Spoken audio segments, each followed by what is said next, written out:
నమస్తే.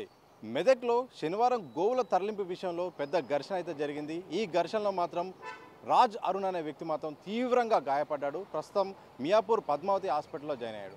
అసలు ఏం జరిగింది, ఇరు వర్గాల మధ్య జరిగిన ఏంటి, అసలు ప్రత్యక్షంగా అక్కడ ఉన్న రాహుల్ మనతో ఉన్నారు, కనుక్కుందాం. ఏం జరిగింది ఆ రోజు శనివారం సాయంత్రం? ఒక్కసారిగా మొత్తం రాష్ట్ర వ్యాప్తంగా సంచలనంగా మారిపోయింది, కత్తిపోట్లు. దీని వెనుక ఏం జరిగింది అక్కడ అప్పటి పరిస్థితి ఏంది అసలు? నమస్తే అండి.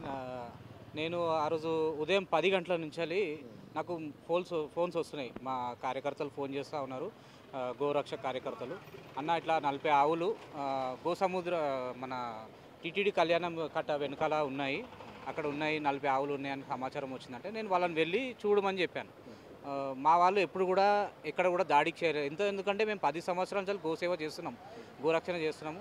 ఎప్పుడు కూడా పోలీసులకు ఇన్ఫార్మ్ చేస్తే వాళ్ళు ఒక 10 నిమిషాలు అటో ఇటో కానీ వాళ్ళు వస్తుండే, మేము చెప్పిన దానికి వాళ్ళు సహకరించారు. ఎన్నో ఏళ్ళంచాలు చేస్తున్నాం మేము. అలాగే చెప్పాను నేను వాళ్ళకి, పోలీసు వాళ్ళకి ఇన్ఫర్మేషన్ ఇవ్వండి, వీడియో ప్రూఫ్ తీసుకోండి అని చెప్పాను. వాళ్ళు పోలీసు వాళ్ళకు ఫోన్ చేయడం జరిగింది. ఫోన్ చేసిన తర్వాత అరగంట తర్వాత పోలీసు వాళ్ళు వచ్చారంట. అయితే వాళ్ళు వచ్చేసరికి ఇక్కడ ముస్లిమ్స్ కూడా చాలామంది చాలా పెద్ద ఎత్తున వచ్చేసి వాళ్ళు తీసుకువెళ్ళొద్దని వాళ్ళు. అయితే ఆ గోవులు ఎవరైతే ఉన్నాయో ఆయన ఏంటంటే ఇవి అమ్మడానికి తెచ్చినా అని చెప్పేసి ఆయన వాదించాడు. అయితే మా వాళ్ళు ఏమన్నారు, మీరు అమ్మడానికి తెచ్చినట్టయితే మేము బక్రీద్ వరకు వీటిని మేము మన గోశాలలో మేము ప్రొటెక్షన్ ఇస్తాము.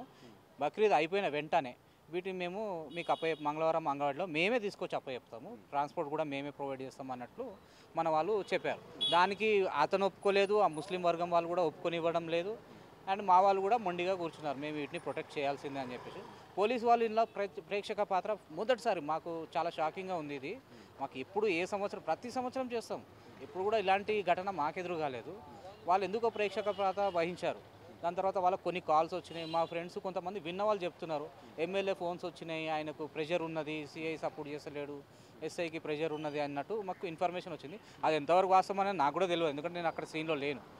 అయితే వాళ్ళు మౌనంగా ఉండడం అనేది కొన్ని అనుమానాలకు మాకు దారితీస్తుంది. ఆయన ఎమ్మెల్యే రోహిత్ గారు ఎంబడ తిరిగే ఏదైతే బ్యాచ్ ఉందో ఆ బ్యాచ్ అంతా వాళ్ళంతా గాంజా బ్యాచ్, వీళ్ళది ఇదే గొడవలు, దాడులు, ఎవరినైనా బెదిరించడము ఇవే చేస్తుంటారు. ఆ బ్యాచ్ అంతా అక్కడ ఉండడం అదొకటి అనుమానాస్పదం మాకు. సో వాళ్ళు మొండికున్నారు, మేము మొండికున్నాము. సాయంత్రం 3 గంటల ప్రాంతానికి ఇక పోలీసు వాళ్ళు ఏమనుకున్నారేమో, ఇక వీటిని తీసుకెళ్ళి ఆ టీటీడీ కళ్యాణ దాంట్లో కాంప్లెక్స్లో వీటిని వేసేసి తాళం వేసేసారు. సో అక్కడికి ఆ గొడవ అక్కడికి ముగిసిపోయింది, అందరు వచ్చేసారు. నేను అప్పుడు వీలు పరుచుకొని మా కార్యకర్తలను కలవడానికి వెళ్ళేసరికి మళ్ళీ ఒక ఫోన్ వచ్చింది మాకు, నర్స్కేడ్ అనే ఏరియాలో ఒక 70 ఆవులు కట్ చేయడానికి సిద్ధంగా కట్టేస్తున్నారు అని చెప్పి. అయితే వెళ్ళి చూసిరండి అని ఒక 20 మంది వెళ్ళారు. 20 మంది చూడడానికని వెళ్ళారు. ఆ వెళ్ళిన వాళ్ళు అక్కడికి వెళ్ళగానే అక్కడ ఒక 200 మంది ఆవులు కనపడుతున్నాయి. వీళ్ళు వీడియోస్ తీయడం స్టార్ట్ చేయగానే ఒక 200 మంది వీళ్ళ పైకి వచ్చారు. మీరు మెదక్లో వైరల్ అన్న వీడియో చూసే ఉంటారు, కొట్టుకుందామా అని చెప్పేసి ఆయన తెగేసి పైకి వస్తున్నారు. వాళ్ళు దాడి కూడా చేసిరు, మా వాళ్ళు కూడా వాళ్ళు కొడితే వీళ్ళు కూడా తిరిగి కొట్టిరు. అక్కడ నేను ఫోన్లో ఇన్ఫర్మేషన్ ఏమి ఇచ్చానంటే, మీరు ఎక్కడ కూడా కొట్లాడకండి, వీడియో ప్రూఫ్ తీసుకొని రండి, మనకు అదే ఇంపార్టెంట్ అని చెప్పినాం.